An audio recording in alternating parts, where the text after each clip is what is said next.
My name is Celine Harper. I was 17 when my family decided I wasn't worth investing in. It wasn't said outright. They didn't need to. It showed up in the way they answered questions about my future. With shrugs, with silence, with sideways glances toward Ava. Ava, the cousin with the honors cords, the private school polos, the SAT prep tutors. I had a name badge from the grocery store and 2 shifts every weekend. They said college wasn't for everyone. What they meant was, it wasn't for me.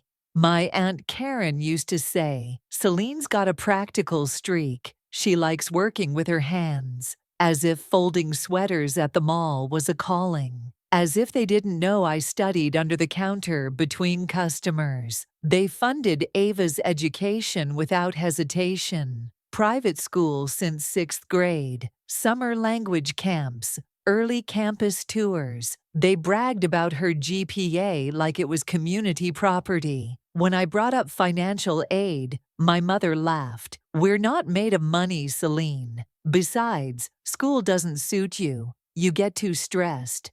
What stressed me was being treated like a placeholder.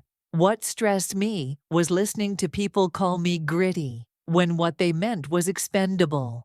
I kept my voice even. I can work. I'll figure it out. My father sighed, as if I'd ask them to refinance the house.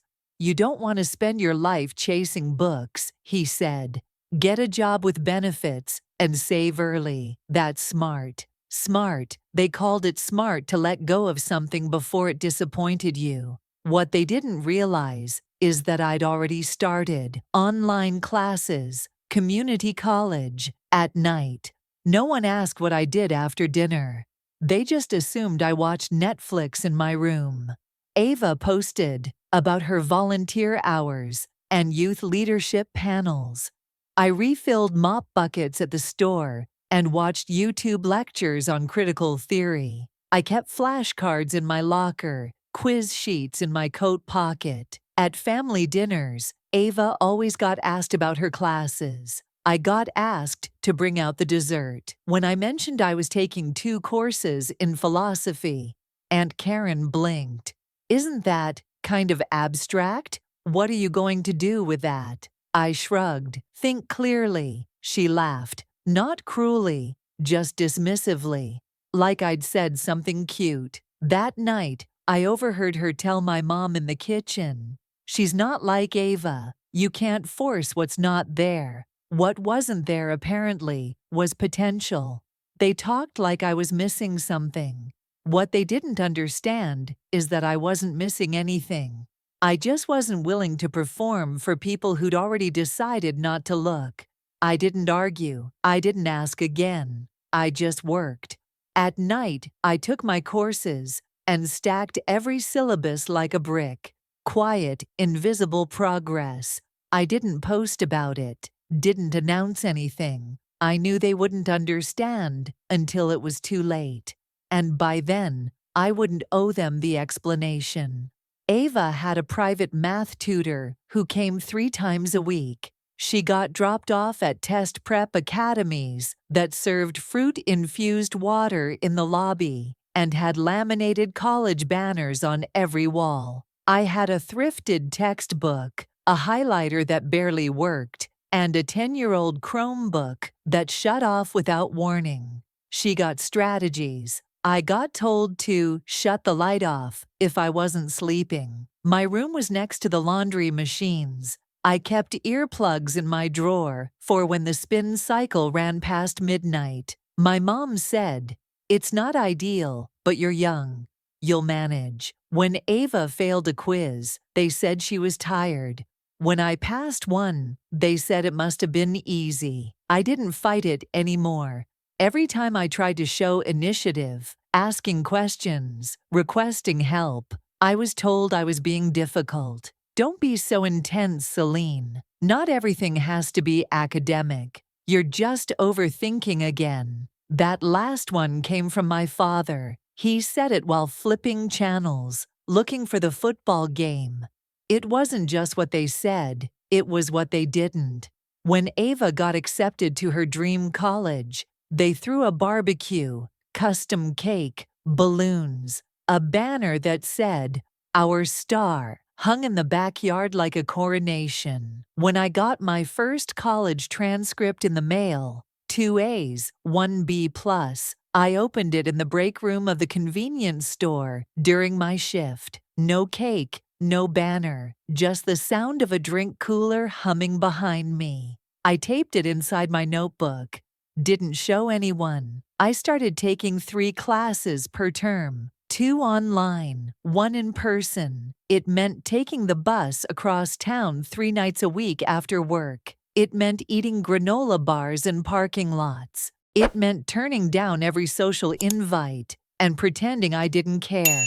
Ava went through majors like outfits, psychology, then education, then communications.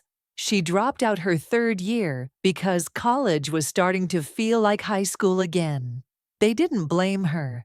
Maybe she just needs to reset, Aunt Karen said. She's got time. When I said I just enrolled in my final year at State, my mother looked surprised. "You're still doing that?" She said it like I was still collecting bottle caps. "Yes," I said. "I am." She blinked.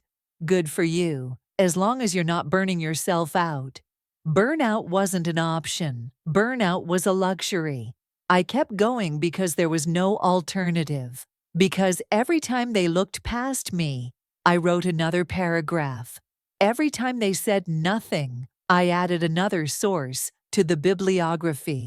I didn't ask to be seen anymore.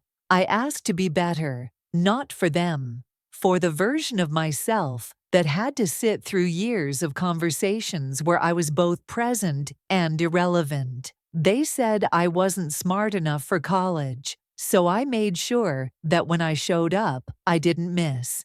And when I finished that final semester, I walked across the stage without a family section in the crowd. No signs, no cheers, no photos, just my name. And silence. It suited me. Most people pay for school with loans. I paid for mine with silence. No complaints, no help, no backup. Just hours, stacked, stretched, and rationed. I worked mornings at the register and nights at a copy center. On weekends, I cleaned rental cabins, an hour outside the city. I kept a small notebook in my apron pocket where I tracked assignments between shifts, page counts, due dates, citations. No one noticed. They thought I was saving for a used car. They never thought to ask why I walked instead of drove. Ava crashed her car sophomore year. They replaced it in 2 weeks. When my bus broke down during midterms, I walked 4 miles to campus in the rain. I still passed the exam. I didn't share that part of the story. They wouldn't have believed it. Or worse, they would have said it was dramatic. That I was trying to prove something. I was. Just not to them. They were the kind of family that celebrated potential. So long as it looked the way they expected. Shiny, charming, marketable. Ava fit the part. I didn't. I kept my name off everything. No Facebook updates. No framed certificates in the hallway. I declined the alumni survey. I skipped my own graduation dinner and picked up an extra cleaning shift instead. It wasn't self-punishment. It was strategy. The less they saw, the more I could build without interference. During my final semester, I received a letter, thick, official. It had the seal of a graduate program I applied to 6 months prior. I opened it alone in the storage closet of the print shop, standing between a broken shredder and boxes of toner. Full acceptance, funding included. No one knew, not even my roommate. That night, Ava posted a photo in her bathrobe with the caption, "Feeling stuck, thinking about grad school maybe." I stared at it for 10 seconds. Then I shut my phone off and opened my laptop. Pulled up the course list for the master's program. Started reading. At family gatherings, I said little. Just smiled. I was still figuring things out. Karen told someone I was taking a gap year. My mother nodded. I didn't correct them. I let them believe I was still circling the drain. Still not quite enough. Because while they imagined me stuck, I was in motion, quietly, relentlessly. Every insult they spoke became a footnote I would never cite.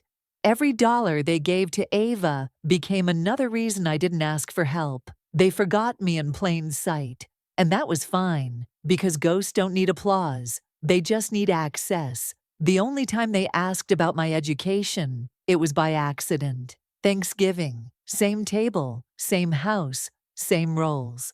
Ava arrived late, with a full face of makeup and an empty resume. She sat between Aunt Karen and my mother, told everyone she was between opportunities, and hinted at starting a podcast. Something about wellness, or interviews, or platform building. No one asked for details. They just nodded. I was folding napkins when Uncle Ray turned to me, half distracted, and asked, "What have you been up to, Celine? Still working nights?" That was the question they liked. Still working. Like my job was a bad haircut they were hoping I'd grow out of. I said evenly, "I'm working on my thesis." The room went quiet just long enough for the word to register, and then not land. Aunt Karen gave a polite little laugh, as if I'd said I was crocheting a scarf. "Oh, that sounds serious. What's it about, organization tips?" Delia, Ava's younger sister, choked back a snort behind her wine glass. Ava smirked, without looking up from her phone. "I didn't even know community colleges had theses," she said. I didn't correct her. They never asked where I was enrolled. They never wanted to know. I'd already finished my coursework and was defending, in 2 weeks, a research-based master's in critical pedagogy with a focus on systemic gatekeeping in undergraduate institutions. But I didn't say that. I just said, it's a graduate program. Nobody asked which school. Nobody asked what I was studying. My mother cleared her throat and changed the subject. She asked Ava about her podcast idea. Ava perked up immediately. "It's about identity," she said. "Like, who we are outside the box. I want to talk to guests about labels and stuff. You know, challenge assumptions." She talked for 20 minutes about brand tone and cover art, about what color scheme would feel authentic but elevated, about her potential co-host who ghosted after 2 Zoom calls. Nobody interrupted her. Nobody laughed. I listened. I passed the stuffing. I stacked plates. I sat in silence. That night, I went home and rewrote my thesis proposal. I added a new line to the introduction. Sometimes, the most effective classroom is built quietly, while no one is watching. 2 weeks later, I stood in a windowless room with 3 faculty members and a dry erase board, defending a research project they called sharp, deeply structured, and quietly subversive. I passed with distinction. There were no flowers, no family photos, no champagne, just a signature, a transcript update, and a quiet email confirmation, degree conferred. I walked out, got on the bus, went home, and worked a closing shift. Ava posted a photo that same night, holding a coffee mug and a used copy of the 4 Agreements. Caption: academic vibes, thinking about my journey. She hadn't read the book. I knew that because I bought it 2 years earlier and found it in the donation pile behind Aunt Karen's garage. I screenshotted the post, not out of pettiness, out of discipline, because every time they turned me into a ghost, I turned their words into records, notebooks, drafts, footnotes they didn't know they were part of. I didn't send out a graduation announcement. I didn't add Master of Arts to my email signature. What I wanted wasn't applause. What I wanted was access, the kind you earn in silence, the kind you use without warning. the kind no one can revoke because no one remembers they gave it to you. That winter, I received a full offer from the university's PhD program. Teaching included, research stipend, approved, start date, August. I didn't tell anyone. They still thought I was at community college. Ava told someone I was into online courses or something. My mother said I was between things right now. Aunt Karen called me low maintenance. I didn't argue. They thought invisibility was failure. They didn't understand that invisibility was protection. Let them laugh at the word thesis. Let them imagine me stuck while I built the syllabus they'd one day be assigned. Because while they rehearsed applause for someone else, I wrote the curriculum in the dark. Aunt Karen's hallway looked like a museum of Ava's greatest hits. Prom night, graduation day, first day of college, suitcase and ring lights in hand. Even that local newspaper article, Rising Star Interns with Wellness Brand, was framed and centered like a national headline. There were no photos of me. Not from high school, not from college. Certainly not the one where I stood outside a graduate building in a borrowed blazer, holding my diploma with sore feet and a shift starting in 2 hours. That one I kept in a drawer. I didn't offer it. They never asked. By then, I was already teaching. My name was printed on the course schedule.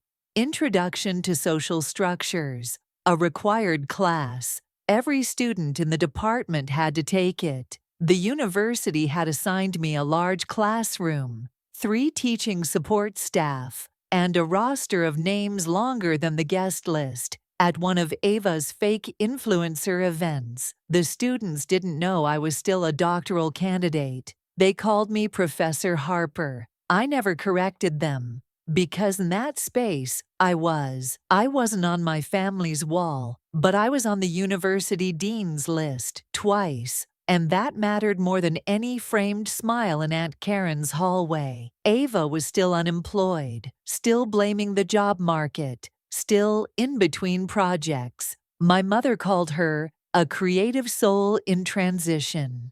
She never used words like that for me. When I published a short academic essay in a peer-reviewed journal, I didn't send it to anyone in the family. When I was asked to help redesign the first-year curriculum, I didn't mention it.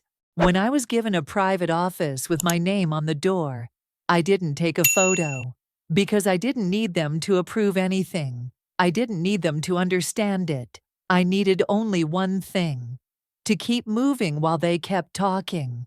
One afternoon, during a rare family gathering, Ava said, "I swear some professors are so full of themselves."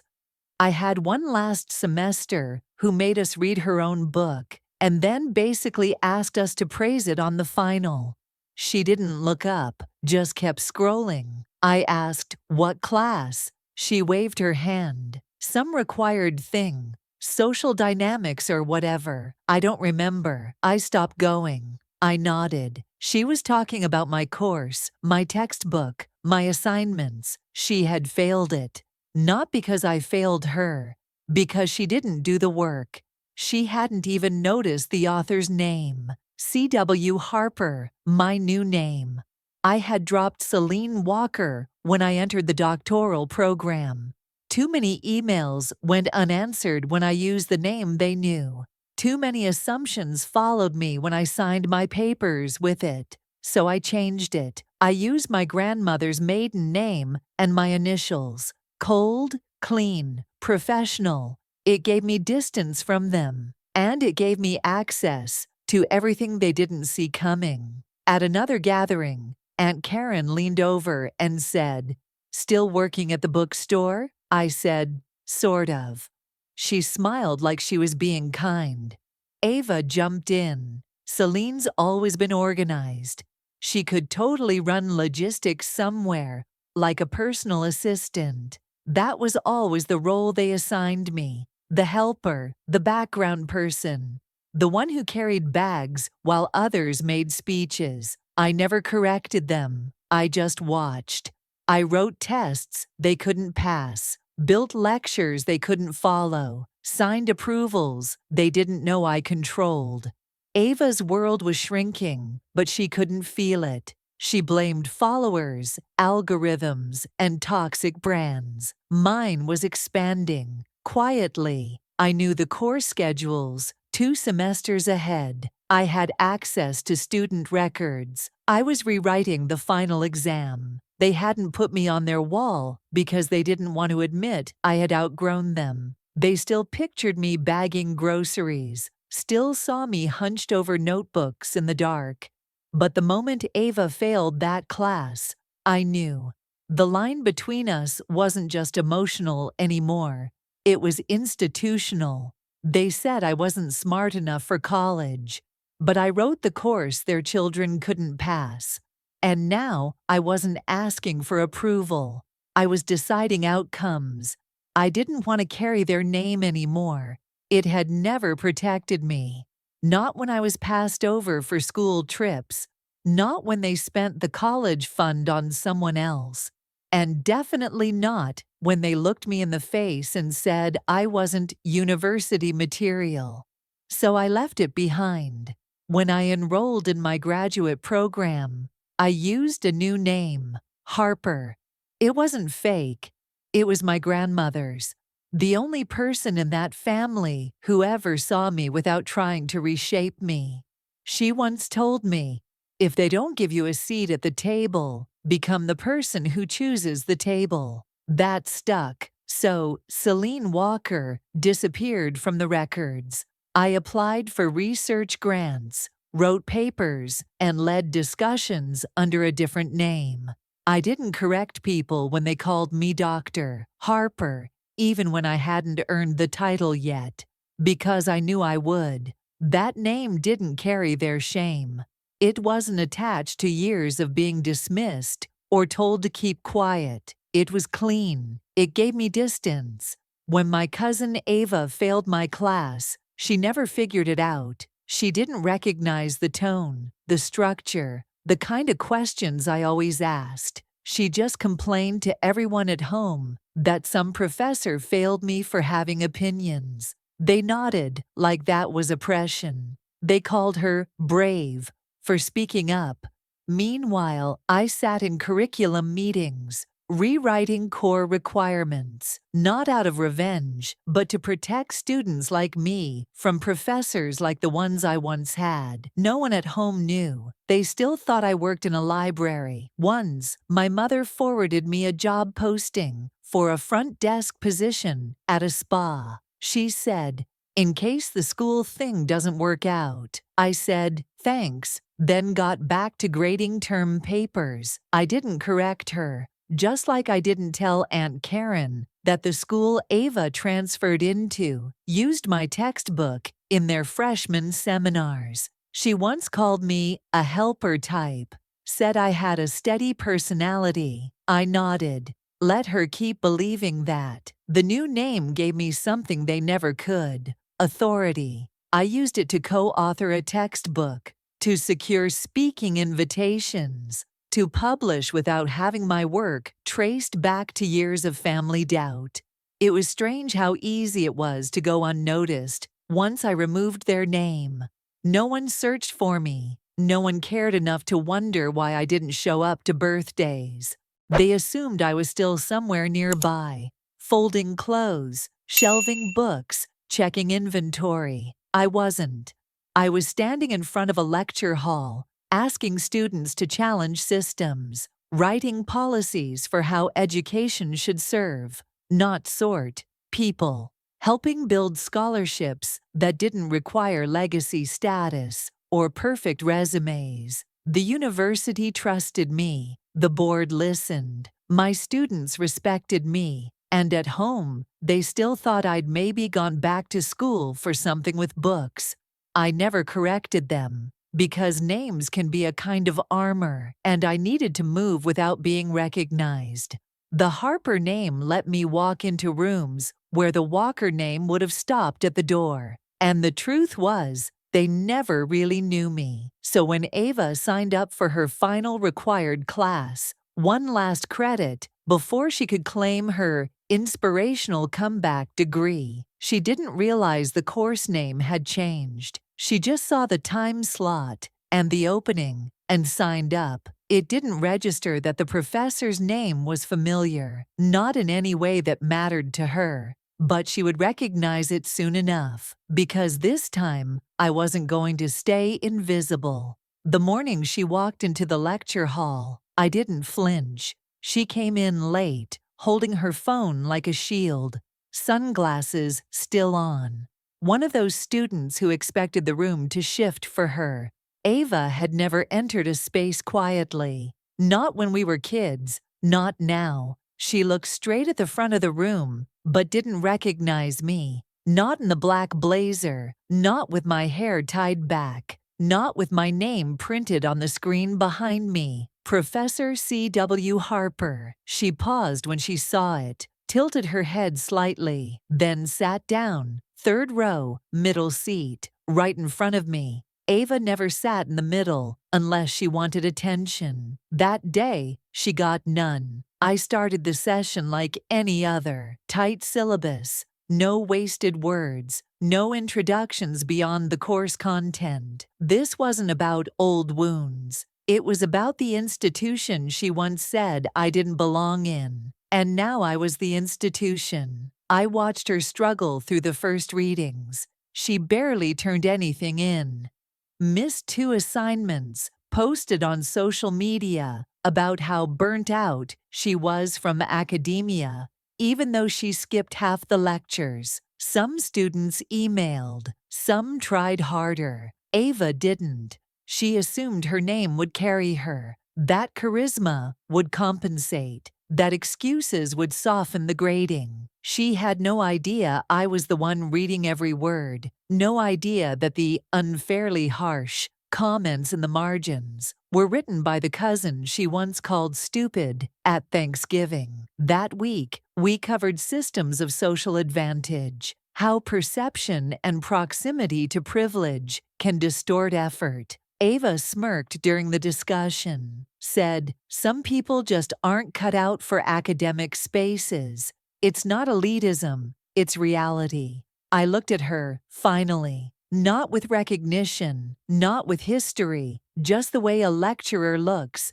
at any student who says something worth dissecting. I said, "It's only reality for those who inherit the system intact. Some of us had to build our own doorways." A few students nodded. Ava didn't reply. She was quiet for the rest of class. She failed the midterm. I returned the grades personally, one by one, as a formality. When she saw hers, she blinked, scoffed. "This is wrong," she said. I didn't answer. She didn't know I never forgot the last time she said that. In high school, when I beat her on a state exam, and she accused me of cheating. She hadn't changed, but I had. After class, she approached. "I think you marked my answers too harshly," she said. I tilted my head. "Is that based on the rubric or your personal feeling?" She stared. "Do I know you?" I smiled politely.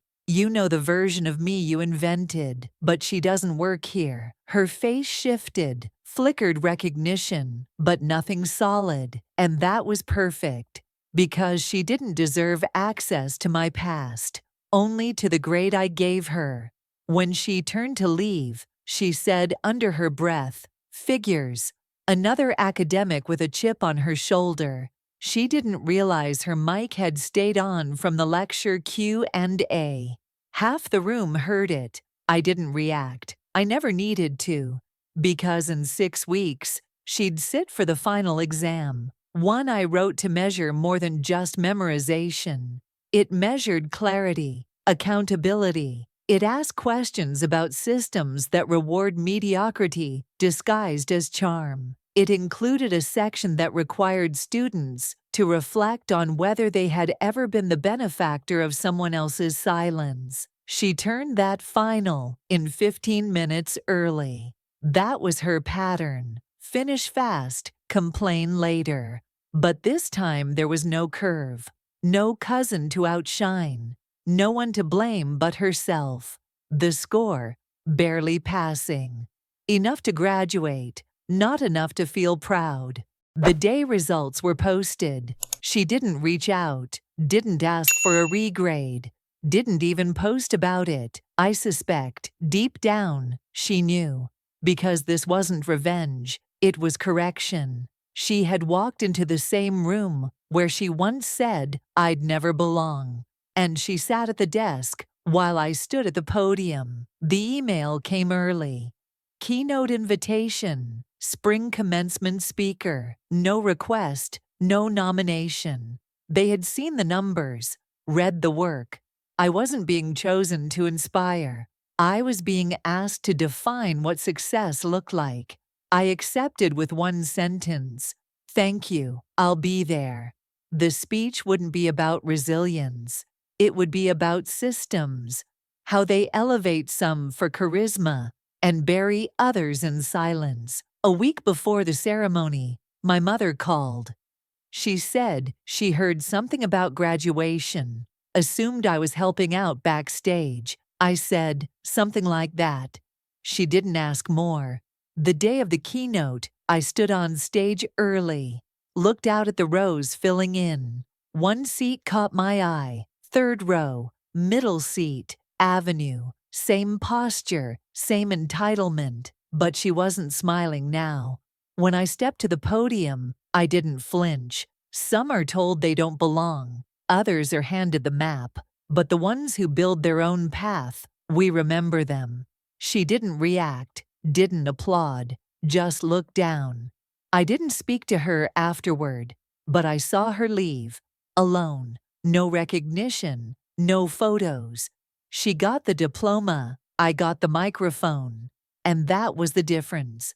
The university sent flowers after the keynote.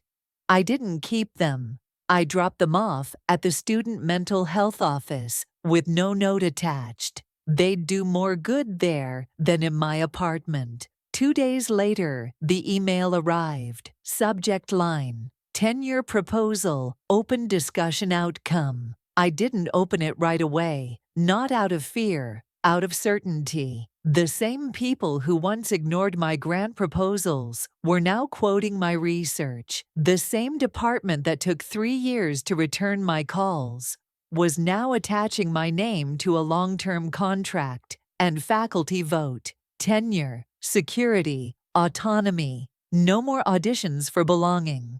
That morning, while sipping black coffee in silence, I checked my phone out of habit. A message from Ava, short, sloppy punctuation. So I guess this was all some kind of game to you. No greeting, no subject line, just projection.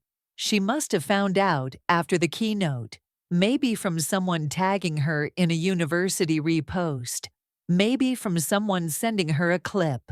She didn't say congratulations, didn't ask how I got here, didn't reflect, just accusation, like success was something I had rigged. I didn't reply. She followed up an hour later. It's crazy. I always knew you were obsessed with being right. Still no question, just another version of what I'd heard since we were kids. You try too hard. You take things too seriously. You just want to prove something. But they never asked what I was trying to prove, and to whom. I muted her number. Later that afternoon, I printed out the offer letter. No frame, just a clean sheet of paper, placed in a file labeled Final Proof. It wasn't about pride. It was about record keeping. Because I knew this wasn't the last time someone would try to question what I'd built. There was one more surprise. In the final week of the term, the new course proposals for next semester were posted. One of mine had been approved, a cross-disciplinary seminar on educational equity, open to seniors and graduate students. 3 days later, I scanned the enrollment list, and there it was, Ava Davidson, undergraduate, confirmed. Maybe she thought it'd be easy. Maybe she forgot the name behind the syllabus. She wouldn't forget again. The course wouldn't be cruel. It wouldn't single her out. It would hold every student to the same standard, the one she once said I could never meet. This time, I wouldn't have to say anything. The curriculum would speak for me. She lasted 2 sessions. Ava came in late the first day, took a seat in the back, and avoided eye contact. I didn't acknowledge her, didn't flinch when I called roll. I read her name like any other. There was no reaction, no confrontation, just discomfort that thickened with every slide I presented. By the second class, she sat with her arms folded the entire time, didn't participate, didn't take notes. We discussed case studies on educational access, how power structures reward proximity over effort. I asked students to reflect on systems they benefited from without earning. Some leaned in, some debated. Ava stared through the window. That night, she submitted a withdrawal request. The system flagged it for review. It was past the deadline. But exceptions are made for emotional duress. She wrote a short statement. I'm not comfortable being evaluated by someone with a personal vendetta. I never saw it officially, but someone forwarded it anyway. The department asked if I wanted to recuse myself. I said no. I didn't need to.